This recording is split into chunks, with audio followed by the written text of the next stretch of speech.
Udah, yuk. Gimana mau lanjut apa mulai dari awal?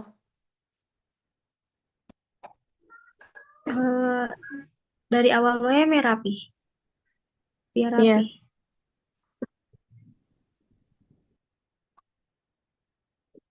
Bentar.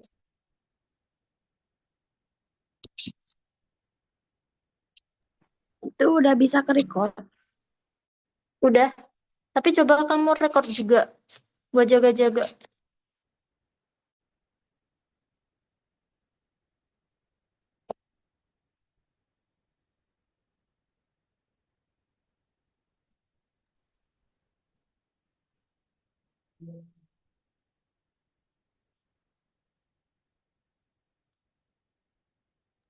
Aku dimulai. Udah?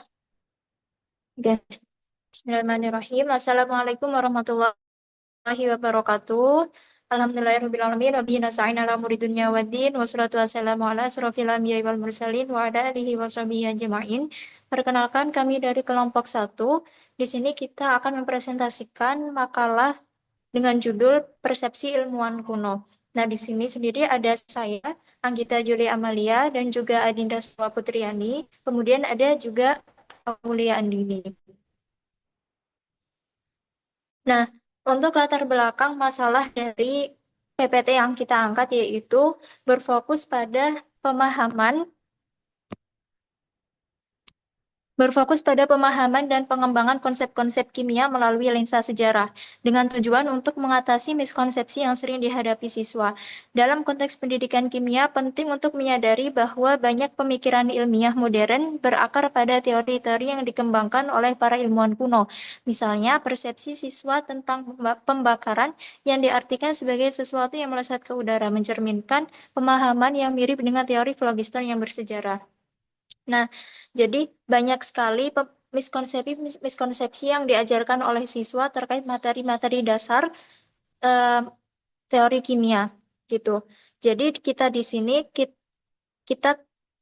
kita di sini akan mengulik kembali mulai dari mana sih miskonsepsi tersebut bisa terjadi.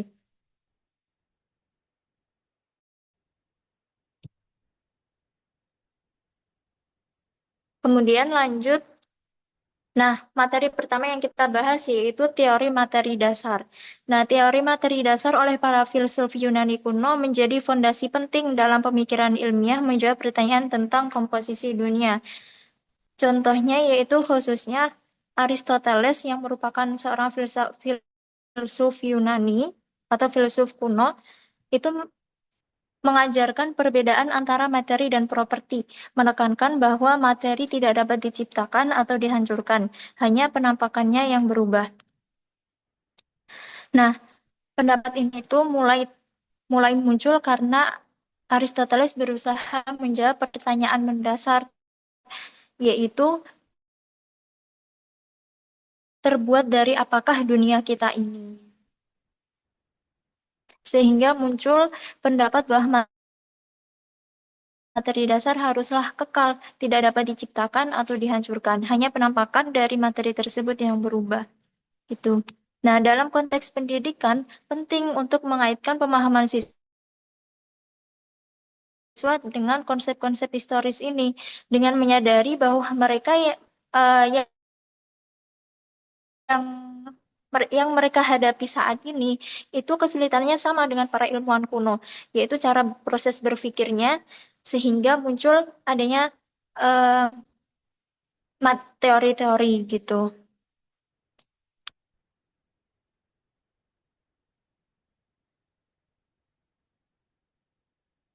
Kemudian lanjut.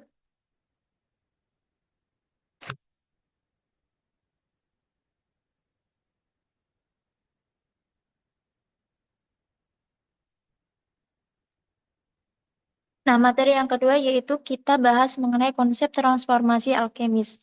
Nah, dari proses transformasi alkemis yaitu mulai munculnya alkimia, kemudian sampai adanya ilmuwan-ilmuwan modern sekarang ini tuh diawali dengan adanya alkimia atau alkemis, para alkemis dahulu.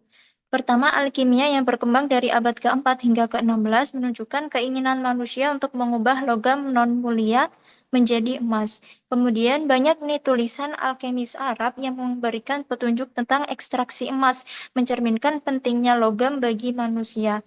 Nah, meskipun banyak penipu yang mengklaim berhasil mengubah logam menjadi emas, penemuan ilmiah modern akhirnya membongkar mitos ini.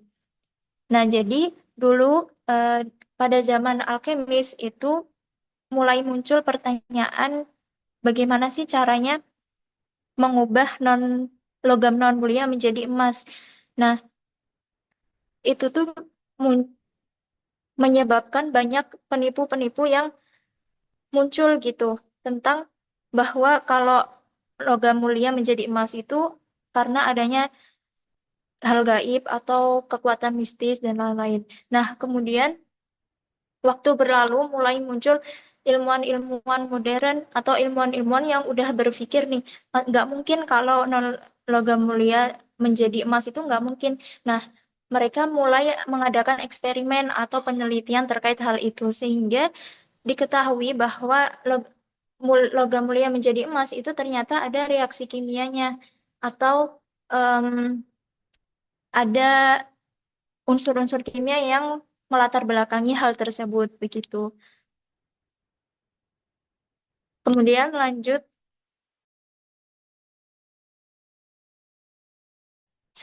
selanjutnya yaitu akan disampaikan oleh Aulia Andini. Eh, Baik, selanjutnya teori Polygiston. Teori Polygiston yang diperkenalkan oleh Stahl pada tahun 1697 menjelaskan bahwa setiap bahan yang mudah terbakar mengandung polygiston yang dilepaskan selama pembakaran. Stoll menganggap udara berperan dalam pembakaran polygiston. Namun, teori ini kemudian ditentang oleh Lavoisier. Lavoisier menemukan hukum kekekalan massa dan teori oksidasi yang menunjukkan bahwa pembakaran bukan pelepasan polygiston, tetapi reaksi dengan oksigen. Melalui eksperimen seperti penguraian merkuri oksida, ia membuktikan bahwa massa tidak hilang, hanya berubah bentuk. Ini menandai berakhirnya teori polygiston dan lahirnya kimia modern. Meskipun teori ini kini dianggap keliru, tetapi teori ini berperan penting dalam perkembangan pemikiran kimia. Dalam pendidikan, pembelajaran teori Polygiston membantu siswa memahami evolusi ilmu pengetahuan dan pentingnya metode ilmiah dalam mengoreksi kesalahan konseptual. Selanjutnya, teori asam basa histori. Boleh di next.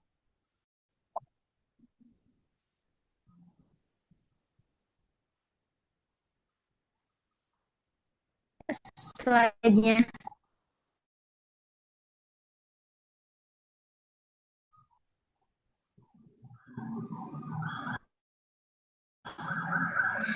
Uh,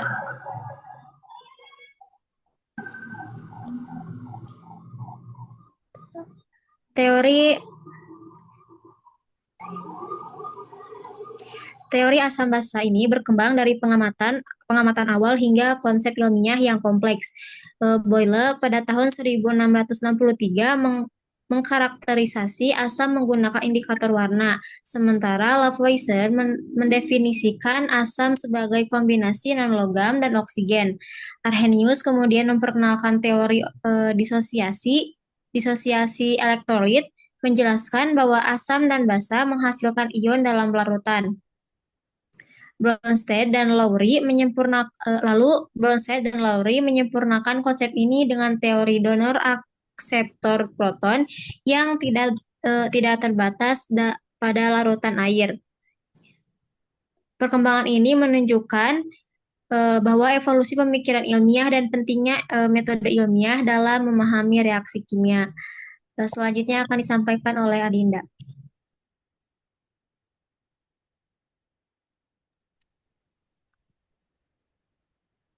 Yang kelima ada teori, bentar muka aku kayak gimana?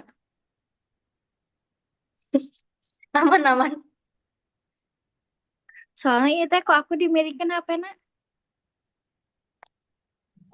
Aman, Dinda, aman. Kelihatan. Yang kelima ada teori Harold-Fakur, di mana yang merupakan konsep yang telah ada sejak zaman kuno dan berakar pada pemikiran para filsuf. Konsep ini menyatakan bahwa alam tidak akan membiarkan ruang kosong tanpa materi, dan ketika suatu zat meninggalkan suatu tempat, zat lain akan segera mengisi kekosongan tersebut. Nah, fenomena ini juga diperhatikan oleh Galileo Galilei yang melalui eksperimen dengan sumur air yang menemukan bahwa tidak mungkin memompa air dari kedalaman lebih dari 10 meter. Dia mengaitkan kedalaman ini dengan kekuatan alam yang mencegah kekosongan. Pada tahun 1943, Galileo melakukan eksperimen untuk mengukur resistenza del vacuum atau ketahanan ruang hampa udara, meskipun tidak jelas apakah percobaan ini benar-benar dilakukan atau hanya digambarkan secara kertas. Kemudian ada eksperimen ini juga menginspirasi Tori Kelly yang menggantikan piston keras dengan air raksa yang menciptakan alat yang dapat menunjukkan tekanan udara melalui eksperimen ini. Tori Kelly berhasil menetapkan laju tekanan udara normal pada air raksa setinggi 760 mm yang menunjukkan keberadaan ruang hampa udara di atas kolom air raksa. Penemuan ini juga menjadi penting dalam pengukuran tekanan udara dan menghasilkan barometer raksa pertama. Dengan penemuan ini, konsep horor vakum mulai digulingkan dan para ilmuwan mulai memahami bahwa ruang kosong dapat ada di alam. Hal ini membuka jalan bagi pemikiran baru tentang struktur materi dan partikel yang akan dibahas lebih lanjut. Di next. Selanjutnya ada atom dan struktur materi. Pemikiran tentang atom dan struktur materi telah berkembang pesat sejak zaman kuno. Filsafat Yunani kuno memiliki dua pandangan utama tentang struktur materi, di mana yang pertama ada hipotesis diskontinuitas dari Demoskritus dan Leucippus yang menyatakan bahwa materi terdiri dari atom-atom kecil yang tidak dapat dibagi lagi, dan hipotesis kelanjutan dari Aristoteles. Eh,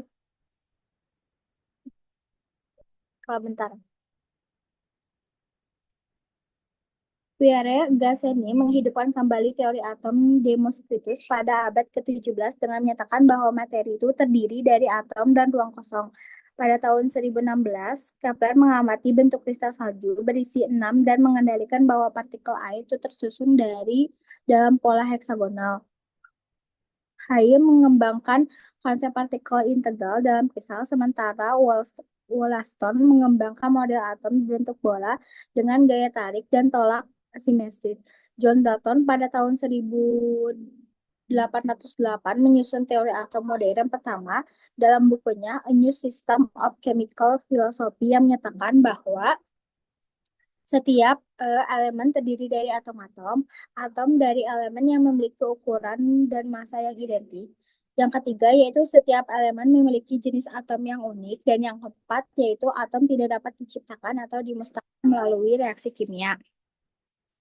Meskipun beberapa asumsi Dalton keliru, seperti formula air HO bukan H2O, konsepnya menjadi dasar bagi perkembangan kimia modern. Kekuliah kemudian menyempurnakan teori struktur molekul termasuk modul benzena yang akhirnya mengarahkan pada pemahaman ikatan modern.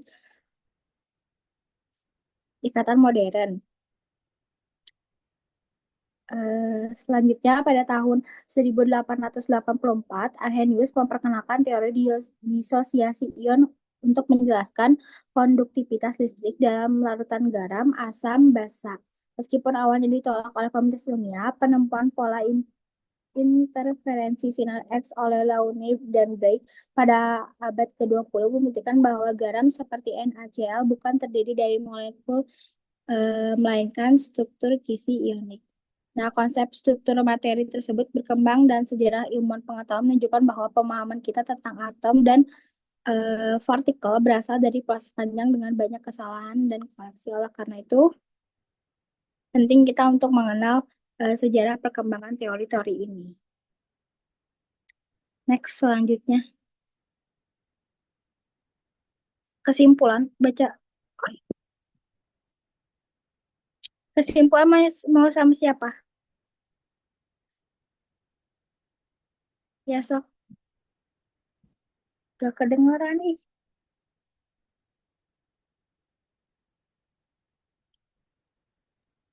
Sama kamu aja. Ya, oke. Kesimpulannya yaitu perkembangan teori materi dimulai dari filsuf Yunani yang memperkenalkan konsep atom dan menolak ruang hampa. Alkimia berupaya memahami transformasi materi secara mistis, sedangkan teori Phlogiston menjelaskan pembakaran sebelum akhirnya digantikan oleh teori oksidasi Lavoisier. Konsep asam basa dan teori atom modern yang dirumuskan oleh ilmuwan seperti Boyle, Arrhenius, Dalton, dan Kekulé menekankan pentingnya eksperimen dan revisi teori dalam perkembangan ilmu pengetahuan. Oke. Saya kembalikan ke moderator. Baik, mungkin itu saja yang bisa kami sampaikan. Kurang lebihnya kami mohon maaf. Apabila ada pertanyaan, silakan ditulis di diskusi, di kolom diskusi. Mungkin itu saja. Wassalamualaikum warahmatullahi wabarakatuh. Waalaikumsalam warahmatullahi wabarakatuh.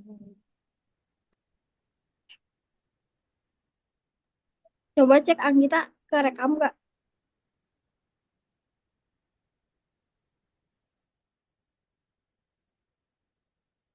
Bentar.